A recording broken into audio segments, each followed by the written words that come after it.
Okay, so here is our second video in our informal presentation about language learning, and this one is all about memory.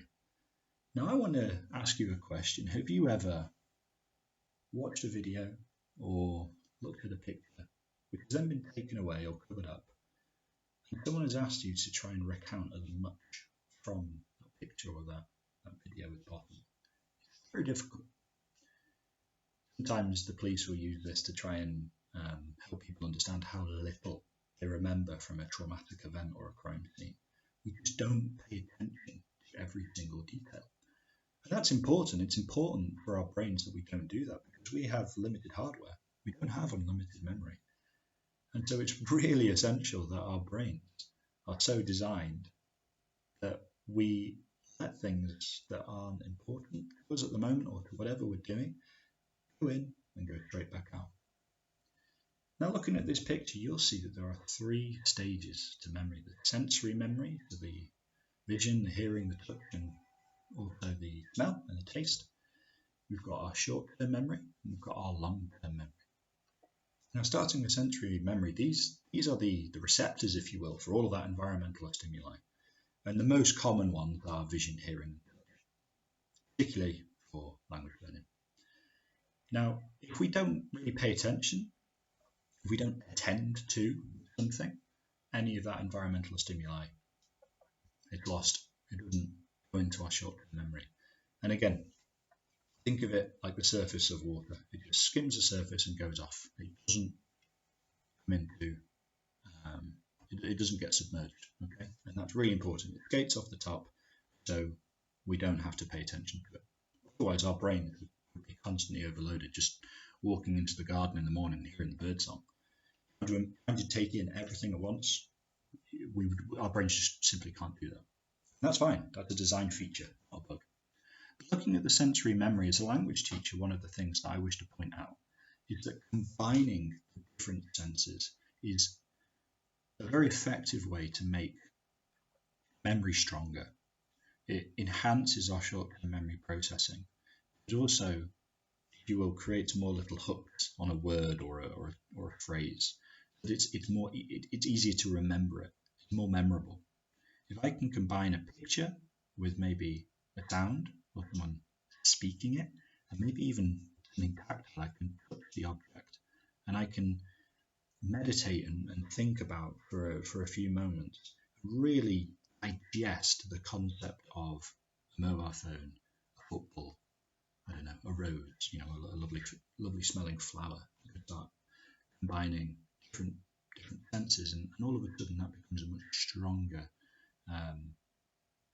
concept, stronger memory for my brain, and it's easier to recall, but it's also easier to hold on to. If we move on to short-term memory processing, I want you to pay attention to the word rehearsal.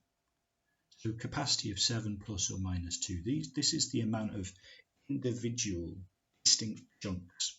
It doesn't have to be a word or a letter, it could be a chunk. And that's another important point about being efficient and effective with our language teaching. Rather than just Spiele, for instance, so ich spiele, I play in German, okay? One chunk could be ich spiele Fußball, I play football. Now, that's only 3 words put together in a chunk. That's 3 times more than just one word. Now I could start playing around with chunks and putting words together to make my memory and my memorizing, if you will, more efficient. Can you imagine that my language learning could be 3 times quicker? Well, all of a sudden that's quite significant. And I want you to think about the Lego brick example that I used in an earlier video. If we pay attention to the smallest aspects of our language learning, the individual Lego bricks, and we can be more efficient and more effective with every single Lego brick that we're learning and we're encountering, then take that to its logical long-term conclusion with the wider language that we're trying to learn, and all of a sudden everything becomes more efficient. If we're not just paying attention to single words, but we're almost hacking our brain to use chunks instead of individual words, then all of a sudden everything becomes more efficient.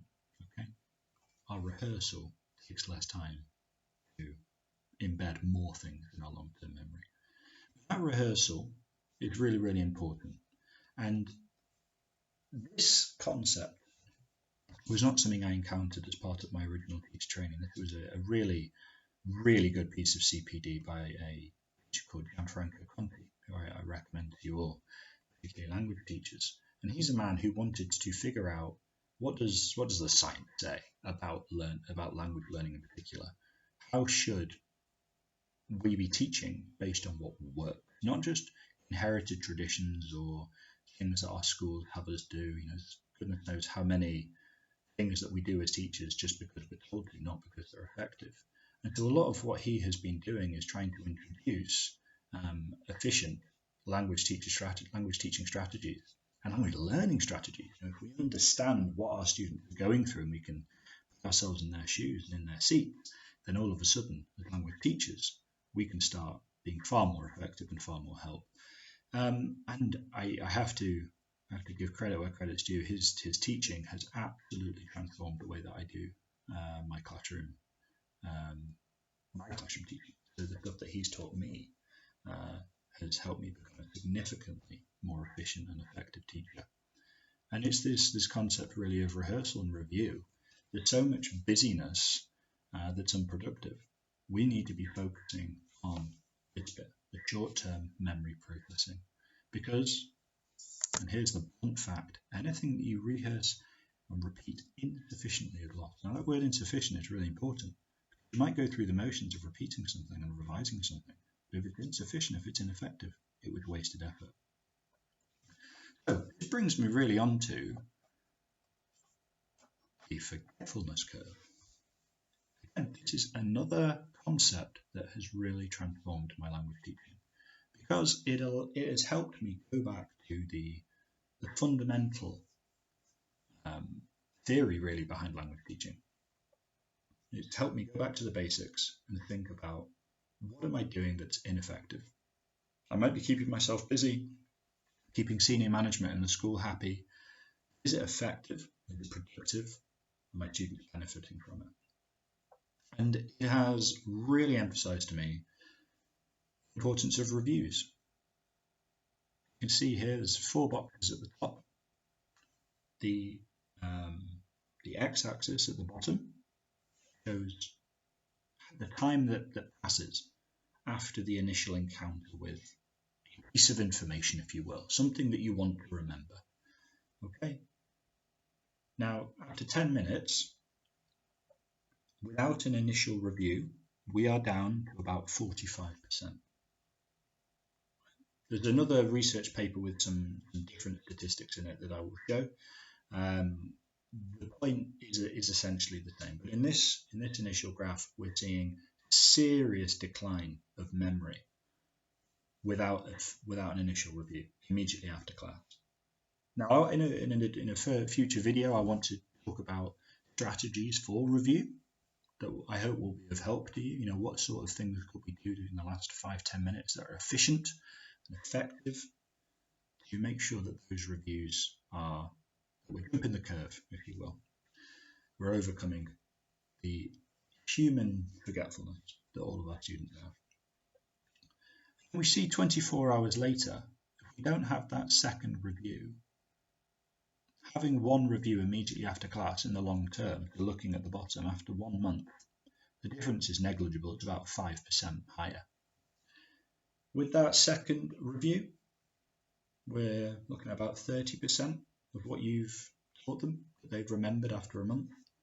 1 week later or sooner, I would personally want to have that green one into 2 reviews, so maybe 3 days. That might be the next lesson. And then a week later, well, now you can see that with a third review, we're up to about 55%. So 3-4 reviews, and your students are remembering just over half of what you initially taught. If you have a review 1 month later as well, you are hopping the curve all the time. Okay, you're able to avoid most of the forgetfulness, so much so that with a review 1 month later, 80% of what you initially taught has been remembered. So with that 4 or 5 reviews that you've put into your teaching plan, you've gone from 5% to 80%. And hopefully you're able to see with that smart planning, it doesn't need to be complicated. It doesn't need to be strenuous. You are making, in that particular example, 5 to 80%, your teaching is now 16 times more effective. Your students are remembering 16 times more things. All right? And if we understand that as a teacher, how much effort we put in at the front end to try and embed something in one lesson into our students' brains, we are fighting biology. We are fighting God's design of our human brains. We're not being smart about our teaching. We are being very inefficient. We are flogging ourselves for very little result. 16 times more efficient memory retention with 4 to 5 reviews. As I say, I hope to do a video resource on reviews, because that's the area really where you can start being creative and stamping your personality in a good way on your teaching, and thinking, as I say, creatively about how to review this information. Maybe empowering the students, teaching them how their brains work, and bringing them into the language learning experience for themselves. They want to start taking ownership, maybe contributing their ideas about what they find efficient and enjoyable for reviews. All of a sudden, your job has gotten easier, and yet you're being even more efficient. All right. I hope that's a real. I hope that's as encouraging and helpful to you as it has been for me, because I as soon as I understood this, and I was given opportunity to reflect and implement this into my teaching planning has really radically changed and become significantly more efficient. This is a research paper, a graph from a research paper that's kind of touching upon the same principle of the forgetfulness curve. Okay, in this particular instance, I would probably take this as a more reliable, tested graph. I think the numbers are going to be more accurate. To 20 minutes, your students only remember 58% of what it encountered. Whatever it is, let's use the example of a text and 10 items of vocabulary. If you haven't recapped that sufficiently, only 58% of that is remembered. After an hour, 44. A day, only a third. Now, the drop between a day and 2 days isn't massive. It's 6%. Say. Towards the end of the week, only a quarter of what you've remembered, of what you've taught, has been remembered. Right? So you might be flogging yourself to get through the course and teach the students things and cram their brains with everything that some nitwit in the exam board thinks that they need to know. What I'm proposing to you, what I'm trying to show to you, is that ultimately that's futile to a large extent. Because if you're not incorporating the reviews and you're not slowing down to have deeper retention, those Lego bricks aren't going to be established in the long-term memory. They're not going to be there. Which means that when you come to the end of the course, you are once again flogging yourself to do the reviews that you should have been doing in the days and week after you taught the initial item of information, let's say these 10 pieces of vocabulary. If we know what works and we know how it works, if we understand the principles, we can use our tools.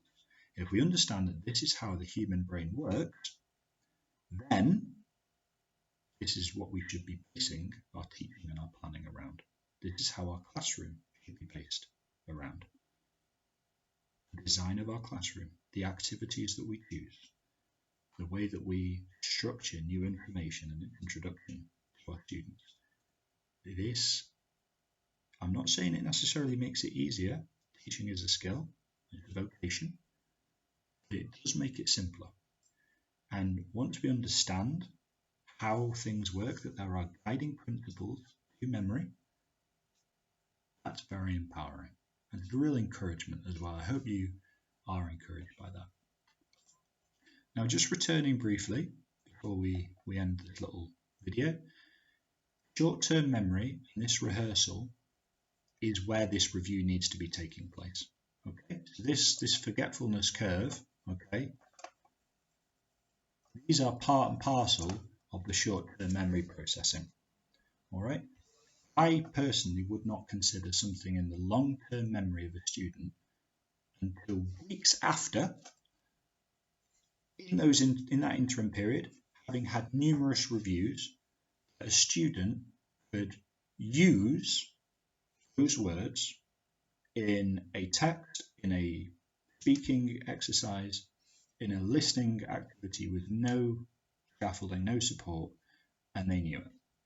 And there was no stress. It was a really stress-free process to bring that from their memory. The grass has been trodden down, there's a clear path, and all of this rehearsal that we've been doing has embedded those 10 words, say, from the example, into their long-term memory. Now, if I've embedded those 10 words into their long-term memory, my effort, or the effort required later on, let's say at the end of the GCSE course, to bring those words back and review them and make sure that my students have learned them, is going to be drastically less. And what's more, if it's in their long-term memory, I can be more confident that when they're 35, going to Paris with the wife and kids, that they might remember things from their French lessons because it is in their long-term memory. It hasn't just been, hot-boxed and recapped a few times, passed through the oral exam, and then forgotten forevermore.